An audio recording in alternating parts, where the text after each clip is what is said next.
नमस्कार दर्शक बंधु जय जगन्नाथ। दर्शक बंधु आज कार्यक्रम में आम आलोचना करवा 2024 मसीहा मे मसरे मीन राशि फलाफल किपर रसतु सर्वप्रथमे ग्रह मान स्थिति कौन रे विषय जाणी ना आपण राशि मस सारा राहु मंगल जोग आपणकर सप्तम स्थान में केतुंकर स्थिति मस सारा आपण राशि द्वादश स्थान में शनिकर स्थिति मस सारा आपणकर राशि द्वितीय स्थान में मास आरंभ रवि चलन रौदह तारीख ठार रवि तृतीय स्थान को चलन करेंगे।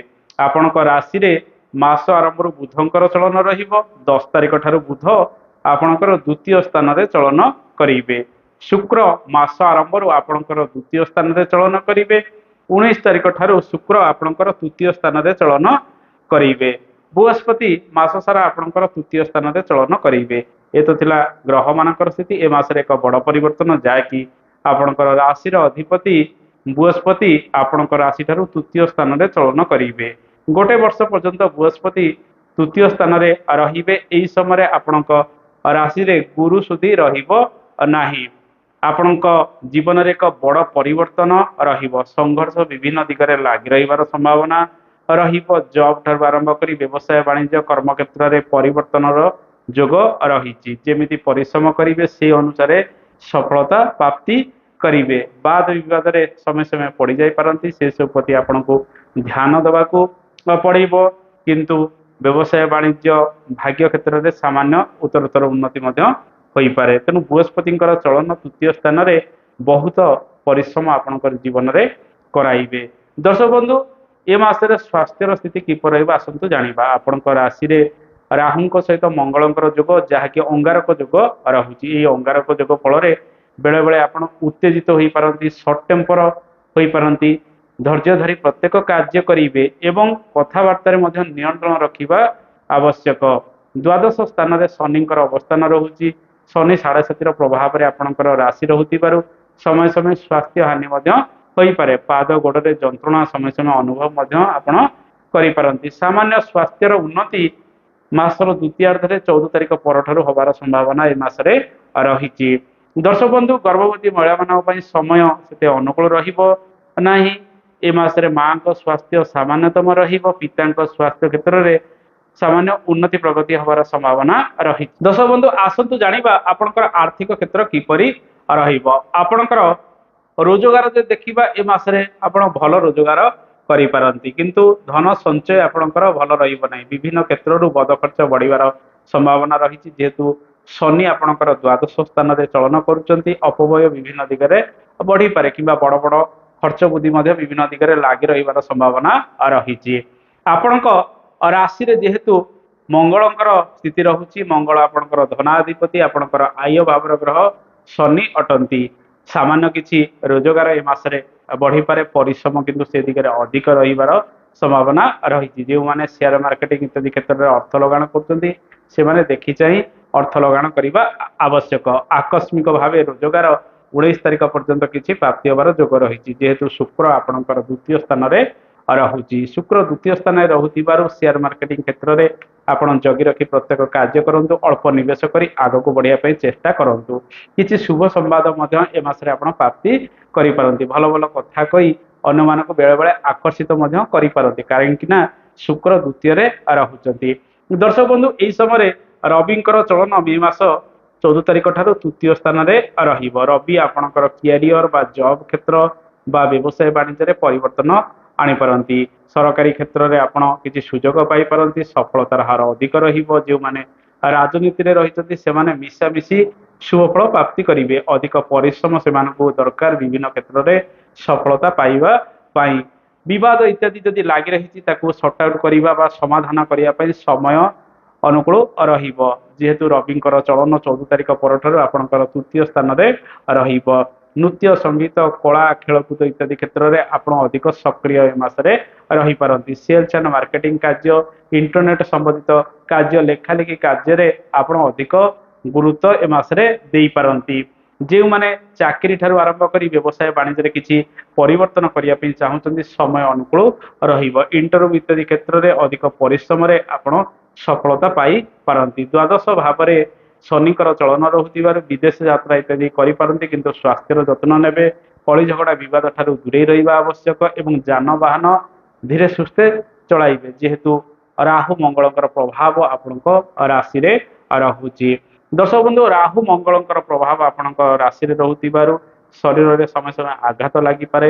ସେସବୁ ପ୍ରତି ଆପଣଙ୍କୁ ଅଧିକ ଧ୍ୟାନ ଦେବାକୁ ପଡ଼ିବ। ଏ ମାସରେ ବେସରକାରୀ କ୍ଷେତ୍ରରେ କିଛିଟା ସୁଯୋଗ ଆପଣଙ୍କୁ ମିଳିବାର ସମ୍ଭାବନା ରହିଛି। ବୁଧ ଆପଣଙ୍କ ରାଶି ଏବଂ ଦ୍ୱିତୀୟ ସ୍ଥାନରେ ଚଳନ କରିବେ। ବୁଧ ପ୍ରତ୍ୟେକ କ୍ଷେତ୍ରକୁ ବାଲାନ୍ସ କରିବା ପାଇଁ ଏ ମାସରେ ପ୍ରୟାସ ମଧ୍ୟ କରିବେ। ଆପଣ କଥାବାର୍ତ୍ତା ଠାରୁ ଆରମ୍ଭ କରି ଖାଇବା ପିଇବାରେ ମଧ୍ୟ ବାଲାନ୍ସ ଏ ମାସରେ ବୁଧ କରିପାରନ୍ତି। ତେଣୁ ମିଶାମିଶି ଶୁଭ ଅଶୁଭ ଫଳ କର୍ମ କ୍ଷେତ୍ରରେ ପ୍ରାପ୍ତି ହେବାର ଯୋଗ ରହିଛି।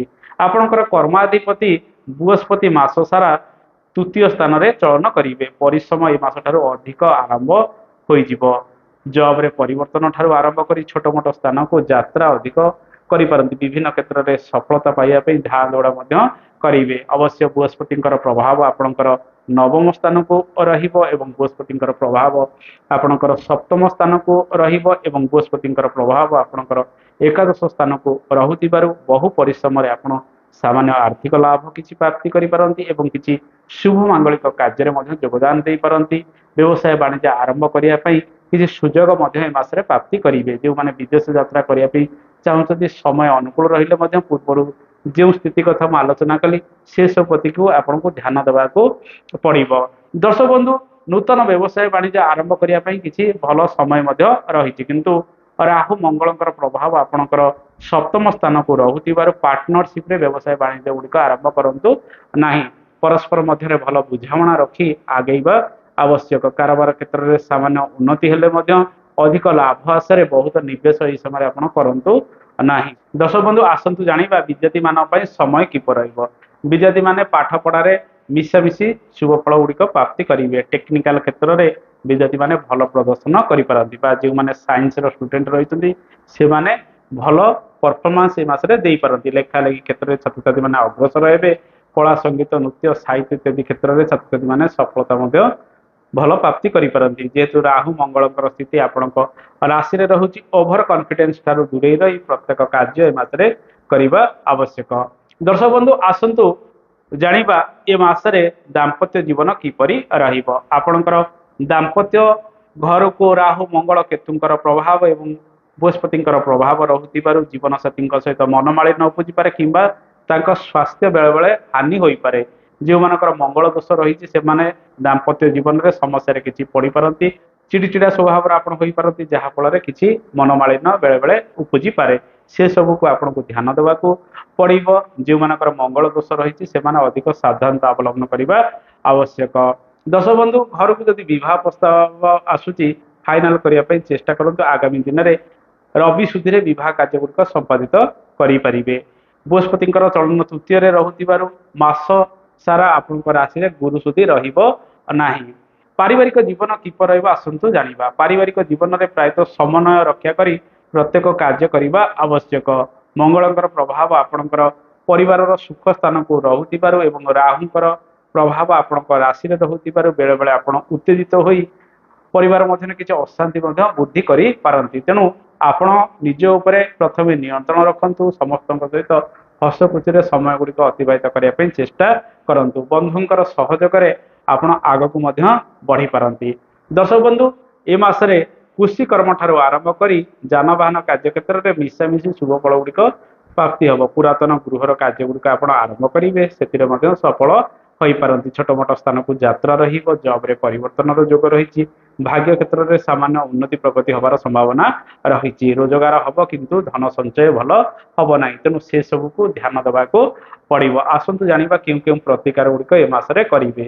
ଯେହେତୁ ଅଙ୍ଗାରକ ଯୋଗ ଆପଣଙ୍କ ରାଶିରେ ରହୁଛି, ରାହୁଙ୍କ ସହିତ ମଙ୍ଗଳଙ୍କର ଯୋଗ, ସୁନ୍ଦରାକାଣ୍ଡ ପ୍ରତ୍ୟେକ ଦିନ ପାଠ କରନ୍ତୁ। ହନୁମାନଙ୍କର ଦର୍ଶନ ମଙ୍ଗଳବାର ଶନିବାର ଦିନ କରନ୍ତୁ। ଏହା ସହିତ ସ୍ୱାମୀ ସ୍ତ୍ରୀ ମଙ୍ଗଳବାର ଶନିବାର ଦିନ ହନୁମାନଙ୍କ ପାଖରେ ଫଳ ଭୋଗ ଲଗାନ୍ତୁ। ବୃହସ୍ପତି ଅଶୁଭରେ ରହୁଥିବାରୁ ପ୍ରତ୍ୟେକ ଗୁରୁବାର ଦିନ ବୁଟ ଡାଲି ସହିତ ଗୁଡ଼ ମିଶାଇ ଗୋମାତାକୁ ଖାଇବାକୁ ଦିଅନ୍ତୁ ଏବଂ ପାଚିଲା କଦଳୀ ଖାଇବାକୁ ଦିଅନ୍ତୁ କିମ୍ବା ଦାନ ଦେଇ ଦିଅନ୍ତୁ। ଦେଖିବେ ଅଶୁଭତ୍ୱ ଦୂରୀକରଣ ହବ। ଓಂ ନମୋ ଭଗବତେ ବାସୁଦେବାୟ ଏ ମନ୍ତ୍ର ଜପ କରନ୍ତୁ, ଅଶୁଭତ୍ୱ ଦୂରୀକରଣ ହବ। ଦର୍ଶକ ବନ୍ଧୁ, ଏ ତ ଥିଲା ମୀନ ରାଶିର ଫଳାଫଳ। आशा करे कार्यक्रमटी आपको भल लगी कार्यक्रम संपर्क में मतामत देवे। आज तो समय हो गला आज एति नमस्कार जय जगन्नाथ धन्यवाद।